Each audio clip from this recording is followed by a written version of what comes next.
We tomorrow Bambai, our common future, building certainty to stay in a risk-free Cockle Bay. Cockle Bay is one of the coastal informal settlements located in the western area of Freetown, near the city centre. Like other informal settlements along the coast, such as Susan's Bay and Potiri Cooper, Cockle Bay is viewed by many as a risk-prone area which is unfit for habitation. In Cockle Bay, informal land reclamation, which is locally known as banking, has been prevalent in the community over the years. This has contributed to the exacerbation of risk-driving forces and unrelenting eviction threats by the government.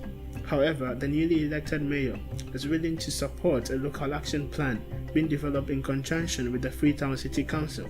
How we ensure that we are building resiliently for the future and in a way where the city doesn't just look like it fell out of a bomb. The plan hopes to identify how the risk accumulation cycle can be disrupted in Cockle Bay as well as other settlements at the wider city level.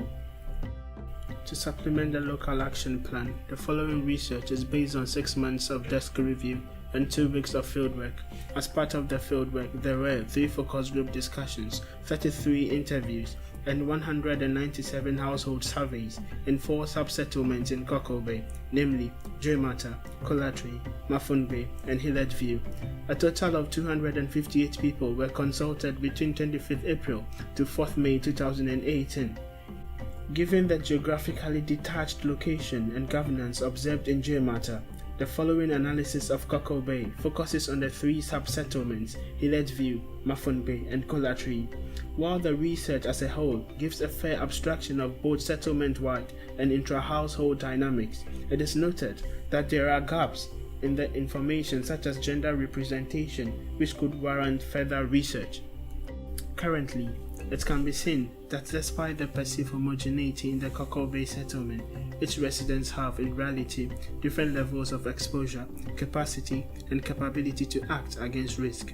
Capacity refers to the individual's or the community's existing ability to act against risk, whilst capability encompasses the potential legal recognition and entitlement to do so. This heterogeneity is mainly determined by varying security of tenure or certainty to stay within the community, which is in turn affected by social relationships, tenure status, length of stay in the settlement, and proximity of housing to the seafront. Specifically, there are disparities between tenants and landlords, with the former being exceptionally vulnerable owing to poorer social relations and shorter lengths of stay in Cockle Bay. To disrupt the risk accumulation cycle for all its inhabitants, particularly the most vulnerable, the Cockle Bay community needs to work collectively towards a common future where certainty to stay is ensured by both the government and landlords for the community and tenants respectively. For this to happen, 4 crucial conditions are needed. First, zero banking. Second, community, tenants and landlords have the capability to act against risk. Third, environmental conditions and health are improved. And finally, strong social cohesion in the community. To understand how this can be implemented, let us first understand Cockle Bay's history and challenges present today.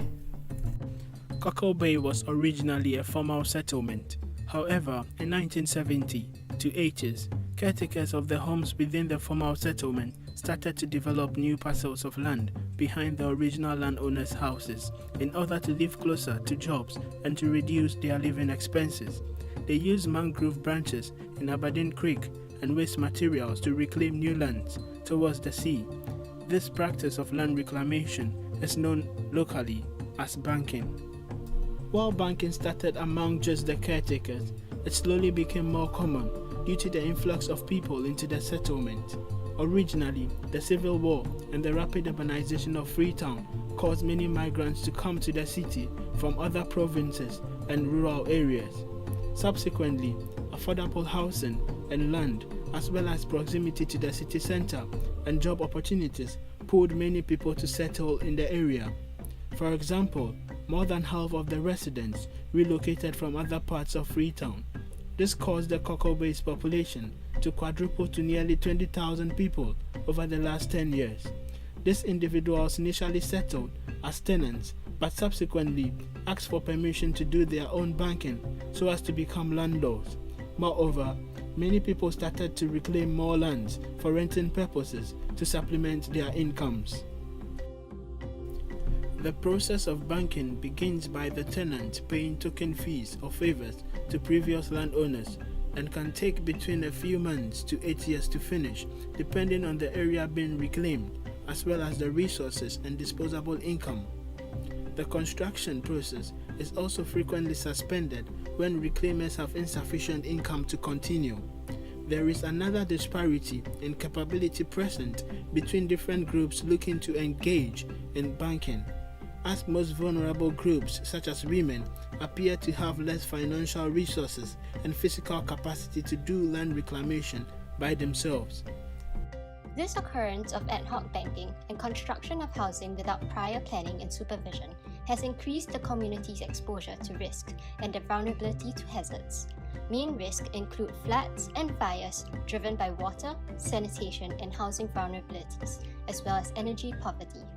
Although coastal flooding is not prevalent in Cockle Bay, the limited drainage infrastructure causes surface runoff, resulting in localized flooding and other problems such as erosion and displacement of garbage, amongst others. This displacement of solid waste also intensifies the health risk to residents who live closer to the sea. Moreover, about 4 of every 10 households in Cockle Bay live in pen-body houses, which is temporary housing structures made of wooden frameworks and corrugated iron sheet cladding. These small pen bodies do not have inbuilt toilets, causing more than half of households to rely on hanging toilets or resort to open defecation, which can further negatively affect residents' health. These pen bodies are also constructed extremely close to each other, particularly near the seafront, as landowners want to maximize the use of space. This leads to both pedestrian and vehicular inaccessibility within the community and hampers relief efforts during the disaster events. Pen bodies are also prone to fire hazards, a significant concern in a community where energy poverty is rife. Within Cockle Bay, 8 in 10 households use charcoal for cooking. Moreover, there is frequent overloading of electricity meters as 10 to 15 households are connected to 1 meter on average. This improvised electricity connection caused a fire in Kola Tree on 25th April 2018. The fire affected 97 people and led to rampant loss of possessions, livelihoods, and properties. However, there are some houses that are built with strong foundations using concrete and concrete blocks. Specifically, the survey revealed residents who have lived in the community for more than 11 years tend to have more permanent housing, which are more fire and flood resistant. Contrary to popular perception, this interesting dichotomy in housing forms is attributed to the sensitivity of landowners to eviction threat rather than the differences in financial capability. Most residents posit that they have the financial means to put up permanent housing structures, but are wary of doing so due to the uncertainty regarding their tenure status. Like most informal settlements worldwide, residents of Cockle Bay do not possess any form of legal proof of land ownership. Instead, these residents have over the years obtained some levels of tenure security through various means and practices, such as paying or applying to pay city rates to the Freetown City Council. Some landlords have also applied for legal tenure statuses from the Ministry of Lands, though this is usually unsuccessful. Given the lack of legal land tenure, it is very difficult to assess the actual extent of security these practices accord residents. However, our research has shown that some residents do exhibit more certainty to stay than others owing to their social relationships. This is mediated by their tenure status, length of stay, and proximity to the seafront. For example, one resident in Mafung Bay was slated to be evicted from the settlement due to competing claims of land ownership. Whilst the court initially ruled in favor of the plaintiff, the community rallied together on the supposed eviction day to support the defendant, causing the verdict to be subsequently overturned. On the tenant's front, differing social relations, coupled with other factors, cause differences in rent prices of up to 10 times, depending on housing size, quality, and location in the settlement. This variability in turn affects tenants' certainty to stay. By and large, there are 2 kinds of social networks which are essential to certainty to stay. The first form of social network relates to the ability to meet basic needs. More than half of the residents share facilities such as meters, with latrines and communal water standpoints with their neighbors. The second form of social network is more constructive in nature.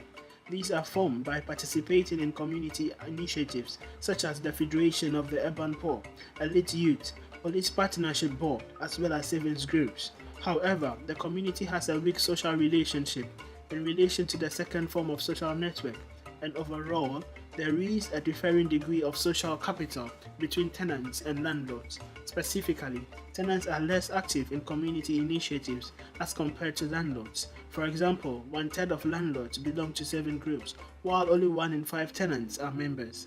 A key reason for these low rates is the lack of awareness regarding the strengths and benefits of savings groups, leading to the lack of confidence in them. Moreover, tenants tend not to participate as they are unsure of their certainty to stay within the community due to possible evictions from landlords. This is an important observation as 7 out of 10 households are tenants, but yet they are most invisible and vulnerable. All in all, it can be seen that there is a general absence of certainty to stay across the Cockle Bay community. This undermines individuals and communities' entitlement and right to act against risk, even though within the community there are different capacities to capture benefits or displace burdens. Women and tenants, for example, are exceptionally vulnerable. Regardless, in the absence of certainty to stay, the ongoing land reclamation towards the protected Aberdeen Creek also puts the community as a whole in a difficult position to assess settlement upgrading, as this will eventually catalyze the eviction threat based on the grounds of the area being mapped as risk-prone or protected. Although the history and current story of Cockle Bay is clear, the question is, how can Cockle Bay move forward with the inclusion of the most vulnerable? The vision of everyone within the community, both tenants and landlord, is to have the certainty to stay. However, for this to happen, the following condition needs to be met. First, there must be zero banking within the community. Second, to ensure tenants possess a similar level of certainty to stay as landlords, social cohesion within the community must be enhanced to reduce this threat of eviction. Third, the environment needs to be protected since Cockle Bay has been identified as a conservation area. Finally, the community needs to show that they possess the capacity to act against existing and potential risks. This strategy was co-developed in conjunction with the Cockle Bay community, who confirmed and elaborated on its components. The first pillar relates to individual upgrading, where banking is discontinued and housing structure improved. Potential means of doing this includes developing of community bylaws to stop people from receiving money and other considerations required for banking to occur. Constructing of a retaining wall as a barrier for banking, as well as developing building standards with improved sanitation and water pipe connected to each house. However, aside from community initiatives, a Zero Banking Pact also requires citywide collaboration with relevant government ministries to develop housing alternatives such as relocation or densification to ensure the sustainability and practicality of this solution. The second pillar focuses on community upgrading to ensure the provision of basic services, social facilities, protective infrastructure, and communal spaces. To prevent overflowing drainage during the rainy seasons, which may increase the risk of flooding, the community should introduce improving waste management practices to minimize the dumping of rubbish in drains. Drainages should also be widened and the existing rubbish within them cleared. Additionally, to enable transportation within the community and benefit the dwellers' daily activities, road access should be improved. The third pillar emphasizes the need for capacity building of the community in order to successfully implement and collectively upgrading plans. As a preliminary step, it is essential for relevant stakeholders to identify all community assets, such as the existing CBOs and management structures like the FEDERB and the 14-man committee. Once these assets are recognized, requisite skills can be then provided to support these organizations in executing individual and community upgrading. These skills include surveying, accounting, communication, and nature conservation skills. Additionally, a very important skill that is required is one of accurate enumeration to account for all affected persons in the event of disasters without leaving anyone out or making some groups invisible, like the tenant. Exchange of visits between Cockle Bay and other communities can be also facilitated to promote inter-settlement exchange of knowledge, particularly those relating to acting against risk and environmental protection. Finally, building a sustainable funding is a cornerstone to ensuring that all the initiatives can be successfully implemented. This can be done by capitalizing on the savings group and the FEDERB's Federation Transfer Fund. To this end, more effort is needed by federal and relevant NGOs, such as Plan International, to expand savings group across the settlement. This can be done by sharing success stories to inspire confidence, as well as exploring the role of community groups to raise awareness of savings groups among its members. In conclusion, there are many challenges facing the Cockle Bay community, revolving around certainty to stay, tenure security, and heterogeneous exposure and capabilities to act against risk. To address these issues, the co-developed planning strategy presented in this video emphasizes individual, community, and official agency intervention to achieve: first, a zero banking pact, along with individual housing upgrade through community bylaws on building standards.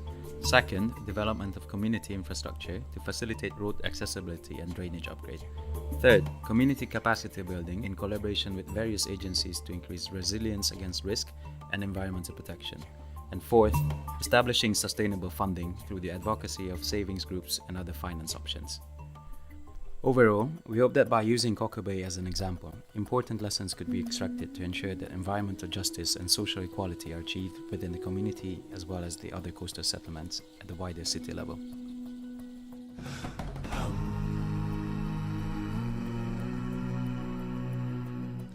Hum.